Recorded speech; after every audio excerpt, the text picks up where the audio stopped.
For many centuries after the Buddha, he was represented not through the idols that have now become familiar, but through symbols. The most important symbol of the Buddha was the footprint.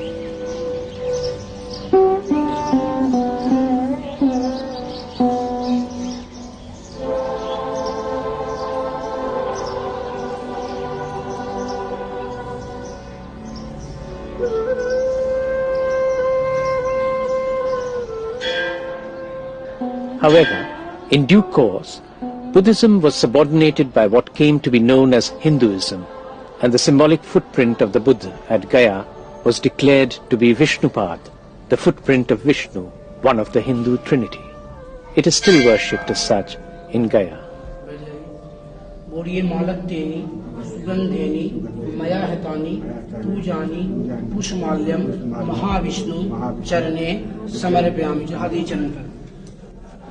ऐसा हाथ लगाइए पीजिए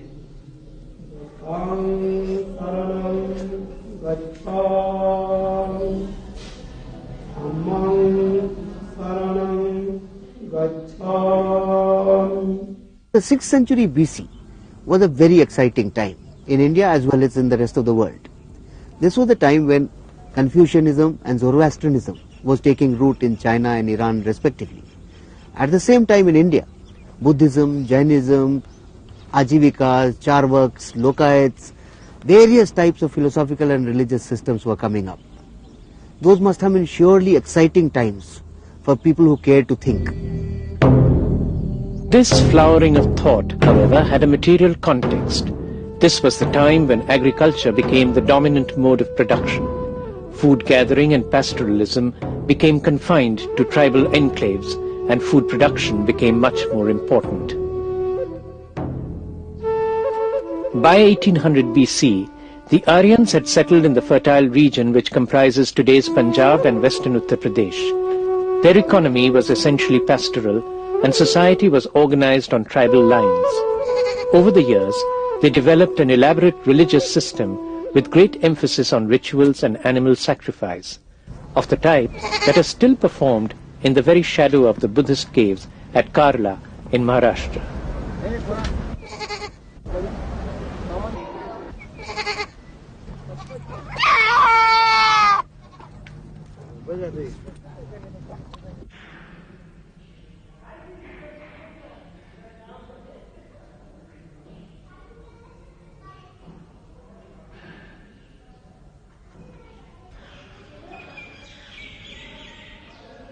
This is the first society that has been documented which has a very, firstly, intensive agriculture. Agriculture is very much the predominant form in which production is organized. There's been a gradual transformation that's taken place from pastoralism to this intensive agriculture. The range of crops that they describe is also quite impressive. There's the emergence of craft production. There's clearly a relationship between intensive agriculture, craft production, trade, and urbanization.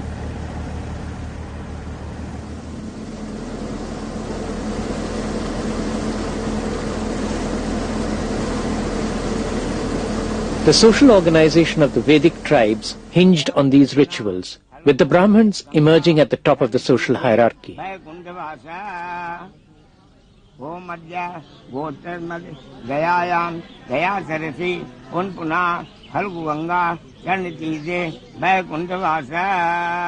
The Rigvedic hymn of primeval man, the Purusha Sukta, outlines the Varna order, which later got elaborated into today's caste system.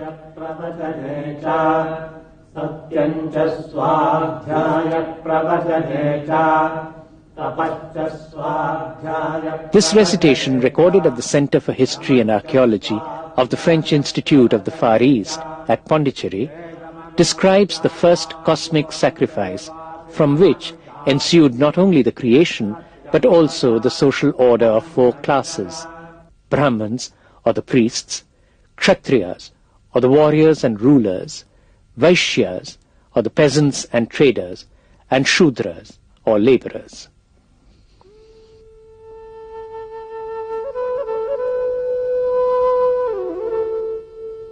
In due course, the Vedic people moved eastwards.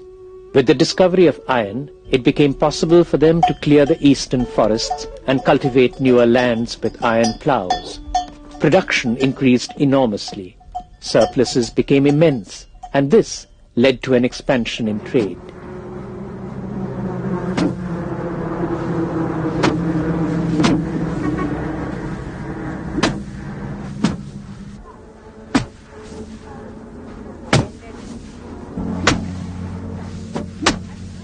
The importance of animals changed. It became uneconomic to sacrifice them. They were now needed for harnessing draft pulp. There were corresponding changes in social organization as well.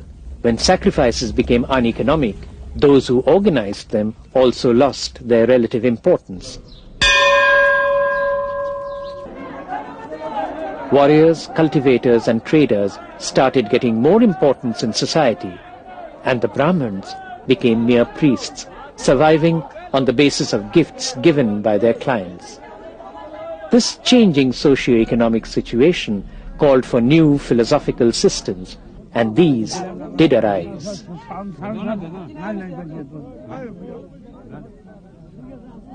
Among the philosophical responses were the Upanishads, which were later recorded on manuscripts.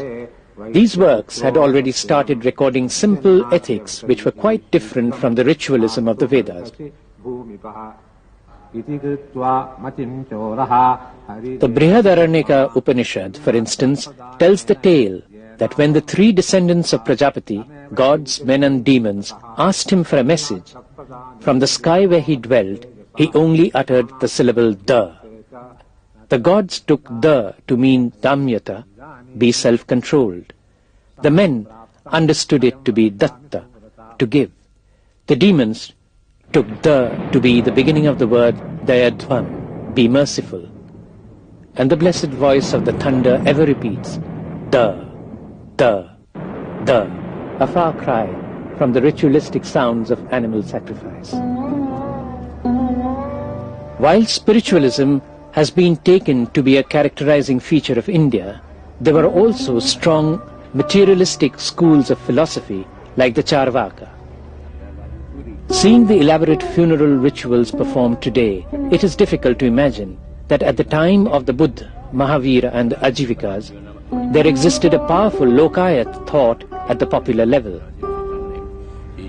The Charvaka philosophy, which was thoroughly materialist, for instance, believed that man is formed of the four elements and returns to them after his death, where his sacrifices end in ashes. They are fools who preach almsgiving. As long as he lives, a man should live happily and drink ghee, even though he may run into debt.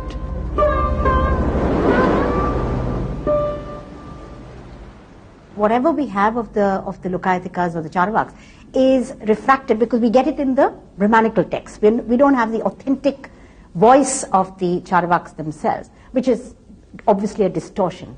Now, they've trivialized this structure of ideas as a kind of eat, drink, and be merry philosophy. But it's not really that. It's essentially a statement that this world is important, the set of social relations is important, and this is the set of issues that we have to address.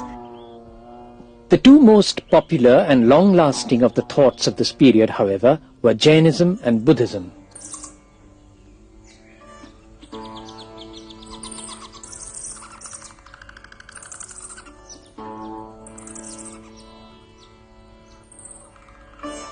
There are several parallels in the lives of the Buddha and Mahavir.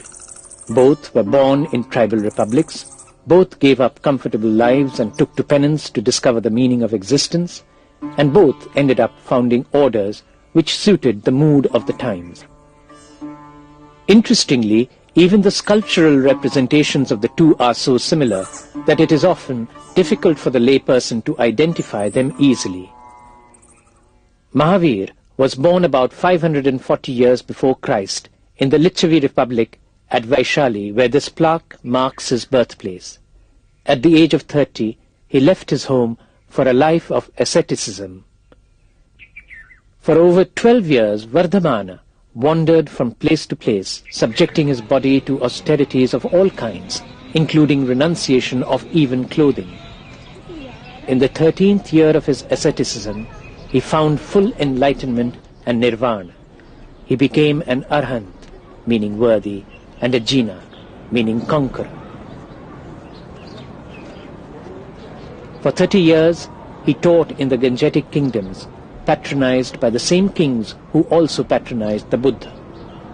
He died of self-starvation at the age of 72 in the little town of Pawa, near the Magadhan capital of Rajgir.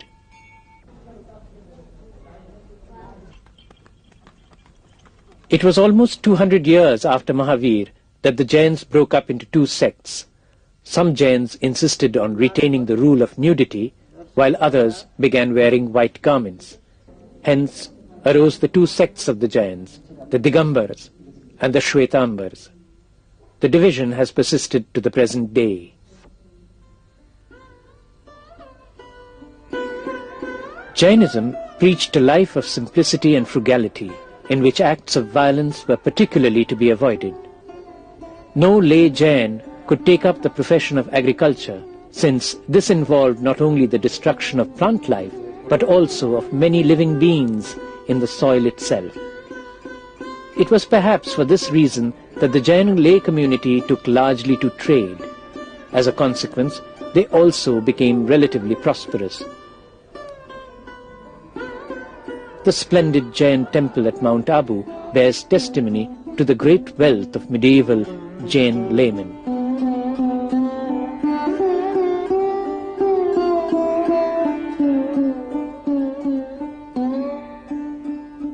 Unlike Jainism, which took ahimsa to an extreme form, Buddhism pointed to the middle path as the road to enlightenment.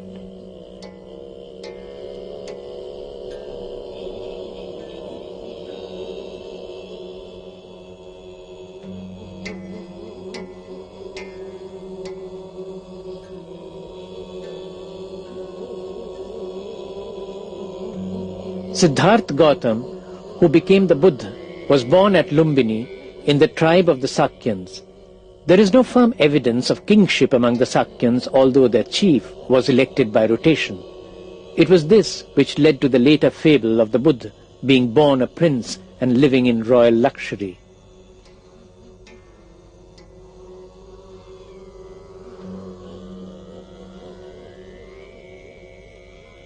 Mayadevi, the mother of Siddhartha, when she is going to Devdaha, to her father place, and she is going with the help of the cart.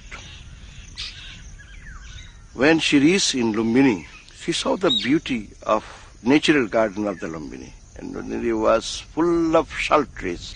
And when she got down, then after few steps, there was a natural pain because of she has to deliver a child. She caught the branches of the shala tree, and after a few minutes, she had given the birth of a beautiful child. Later on is called, people know him Siddhartha. Today there are no sal trees in Lumbini, sacred to the mother goddess, but an idol is still worshipped at the same spot, under much the same name, Rumindei, by people who have forgotten the Buddha altogether. At the age of 29, just after his son's birth, Gautam left his house in Kapilavastu. These are the archaeological remains of the Sakyan town of Kapilavastu. Siddhartha spent about 6 years seeking spiritual guidance from various teachers without satisfaction. After practicing extreme penance, he realized the futility of that too. It was at that point that 5 of his companions left him in disillusionment when he gave up rigid austerities. Finally, he attained enlightenment near Gaya, on the banks of the Niranjana river, seated under a peepal tree. This probably had been a humble cult spot, and which later became a great center of pilgrimage, with cuttings of the tree planted in distant places like Sri Lanka and China.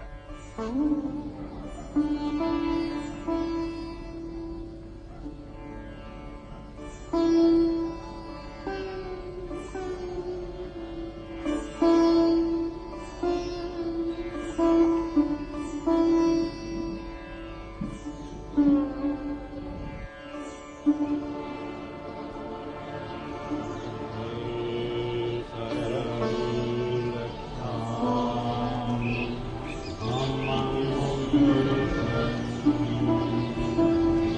Mahabodhi temple, which stands there today, was built later.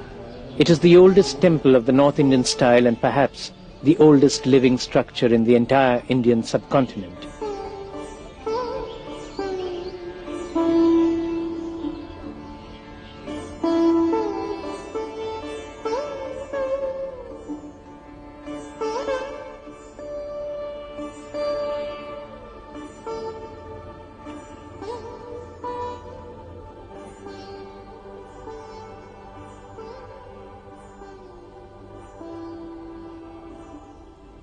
Just about 2 months after he had attained enlightenment at Bodh Gaya, the Buddha travelled from there and reached Sarnath. Here he met his 5 companions who had forsaken him earlier when they thought that he had given up the path of asceticism when he accepted a bowlful of kheer from Sujata. The Buddha explained to them that there are 2 extremes. One extreme is of self-indulgence and the other is of self-mortification. Neither of these 2 gives a person enlightenment and leads to nirvana. He also explained to them the 8-fold path of reaching enlightenment. These 8 are right view, right resolve, right speech, right action, right livelihood, right effort, right mindfulness, and right concentration. This sermon, which he preached to his disciples for the first time, is known as the Dharma Chakra Pravartanya sermon, the sermon by which he restarted the wheel of Dharma. It was delivered right here at the Dhamek Stupa. These disciples formed the core of the Sangha, which the Buddha founded. The Sangha thus originated at Sarnath, where today foreign Buddhists and traditional Hindus pray cheek by jowl.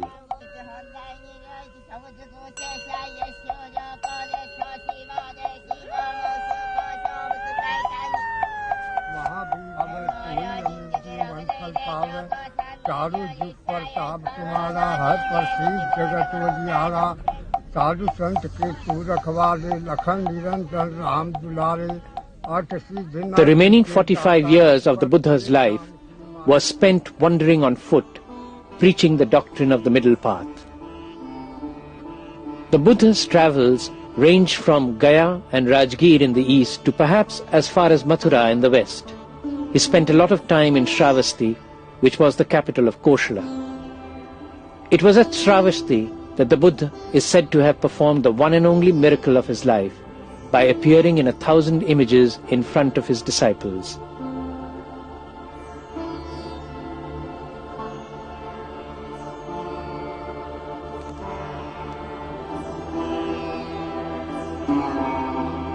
He generally managed to get his message across merely by logical argument and discourses in the language of the common people. The Buddha doesn't consider that inequality can be completely eroded. What he does is to create a classless society, but he restricts that in the field of the Sangha. It's in the monastery, for the bhikshus that he creates a classless and a statusless society. So what he is doing, I think, at one level is to humanize and reduce the level of inequality in the lay world, and then also suggest a set of fairly radical alternatives in the world of the Sangha.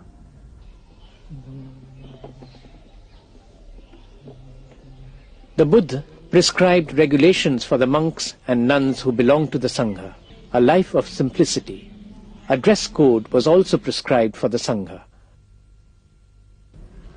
A few poles stuck to the ground at both ends and joined by roof poles formed the skeleton of the original monk's hut. Later, lay followers built and donated to the Sangha larger huts made from the same material that permitted the monks to stand upright.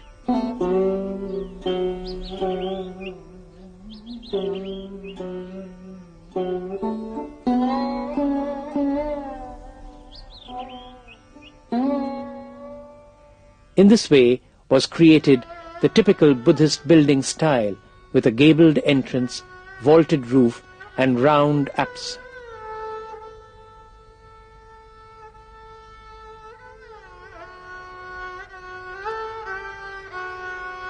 Finally, at the age of 80, the great master attained Mahaparinirvana at the obscure village of Kushinagar. The Buddha obviously knew that his time on earth was over.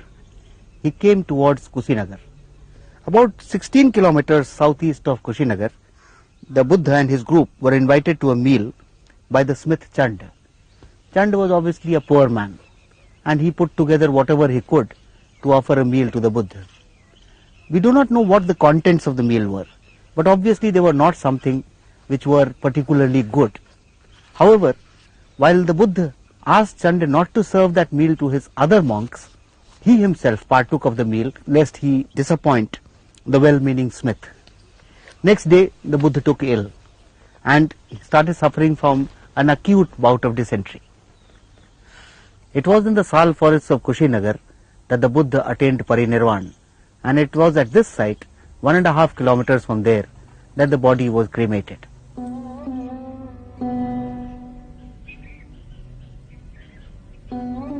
After the Buddha, the Sangha was organized by Sariputta and Moggallana, who were the leading disciples of the Sakya Muni. They led the Sangha in central India, in Sanchi and Satdhara, sites which archaeologists are still excavating.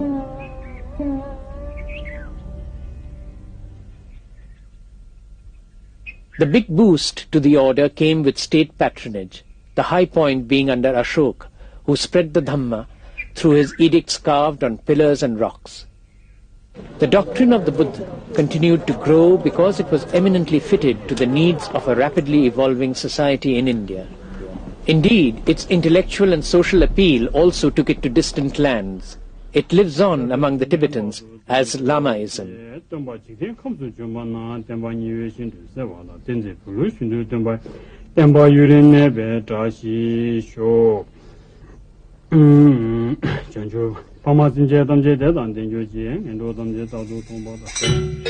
The religion spread as far as Japan, Southeast Asia and China.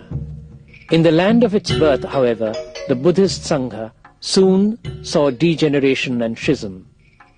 Kosambi was located practically at the junction of the Uttar Path and the Dakshin Path, the two major trade routes. As such, it developed into a major trading center and became very prosperous. Quite naturally, its lifestyle was very different from the austerities which the Buddha prescribed for his monks. In fact, when the Buddha came here once, he found a monk dead drunk lying outside the city walls. The first signs of schism within the Buddhist order also took place in Kosambi.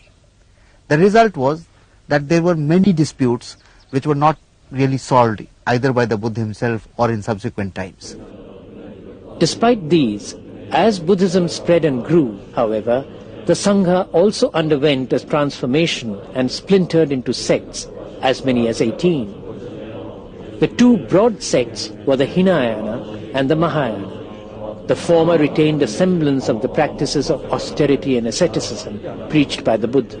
The latter, however, openly attracted several outside influences. The Buddha was given a representational image and began being worshipped as an idol.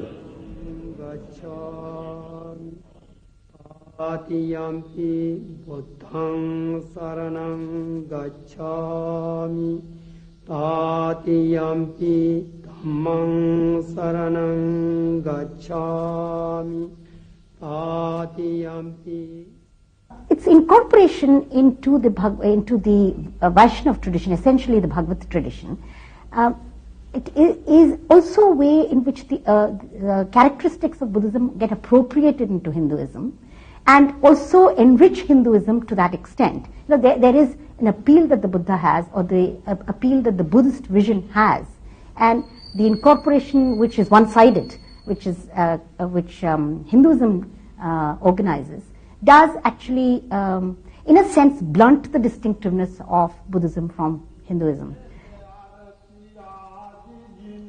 Over time, both Buddhism and Jainism were enveloped by Hindu rituals, the very rituals the early doctrines had decried. From the early Christian era, Jain Tirthankars began to be worshipped in temples, just as the Buddha began being picturized in idols. By the Middle Ages, this worship was embellished with offerings of flowers, incense, lamps, and so on.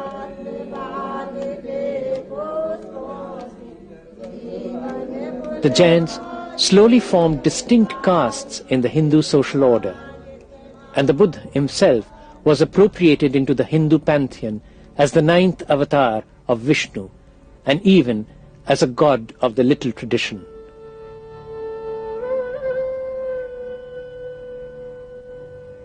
In the very shadow of the once great Buddhist monastery at Nalanda, an image of the Buddha is worshipped as Telia Baba, a god over whom tel, or oil, is poured.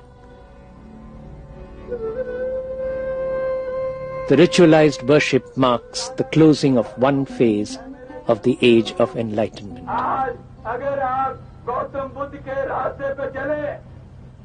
And yet, the intellectual power of the age of enlightenment continues even today among Indians and others.